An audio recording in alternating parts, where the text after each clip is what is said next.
Good day, everyone. I'm Lauren Maxey here with your daily counsel update for the day. Today, I'm going to touch base on the top 3 things we see business owners mishandling that leads to some issues with their limited liability protection. So, as you know, one of the main reasons we like to put business entities, LLCs, S Corps, C Corps in place is for that limited liability shield, protecting your personal assets from creditors of the business.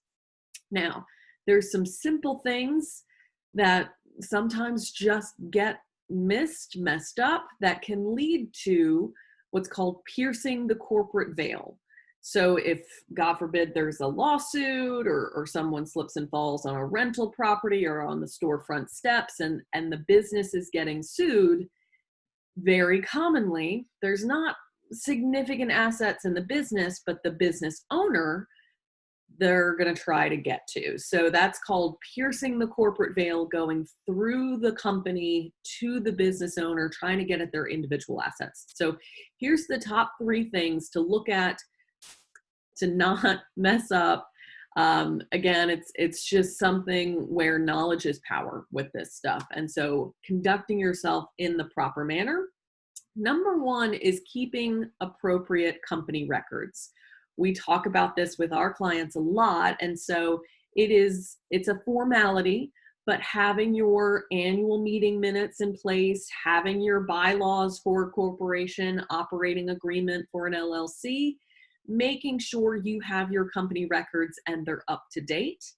Additionally, making sure your annual reports are properly filed with the Secretary of State. That very commonly gets forgotten about. So we work with our clients proactively to assist them with that. But if you have a company, make sure you're up to date, you're following those formalities with your company records internally, your, like I said, meeting minutes, and externally with your annual reports with the Secretary of State.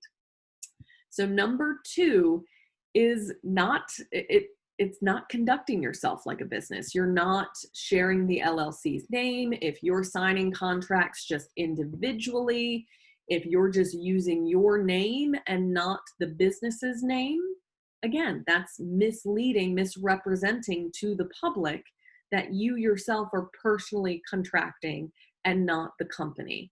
So it seems, again, fairly simple, but it happens all too often.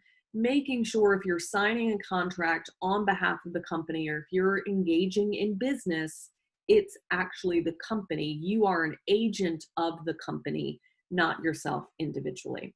So that's kind of number 2. Make sure you're signing things in proper form and actually acting in the capacity of the company.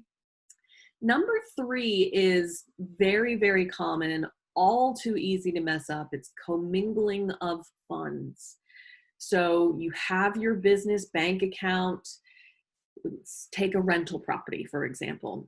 We need some improvements to the rental property, but there's not enough assets to pay for that from the business bank account. Say that rental income hasn't accumulated that much. Just cutting a check from your personal account is not the best. You want to contribute that capital to the LLC, presumably, or S Corp or whatever's holding it. Contribute capital to the business in the business bank account and cut the check to the worker from the business bank account. Similarly, if you have an expense in your personal life, if you're going on vacation or hopefully doing something fun, you're not cutting that check from the business bank account. So if you're commingling and treating the business like your own personal piggy bank, a good litigator is going to see that and say, oh, well, they treated everything like one and the same. I should be able to do that as well.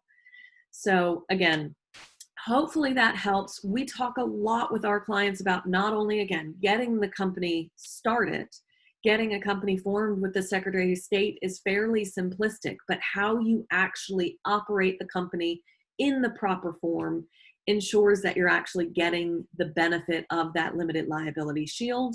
We're happy to discuss with you in your company's particular facts and circumstances what are the best practices, because again, knowledge is power with this stuff and making sure we're doing everything by the proper form and process. So I hope that helps a little bit, and I hope y'all have a lovely rest of your day.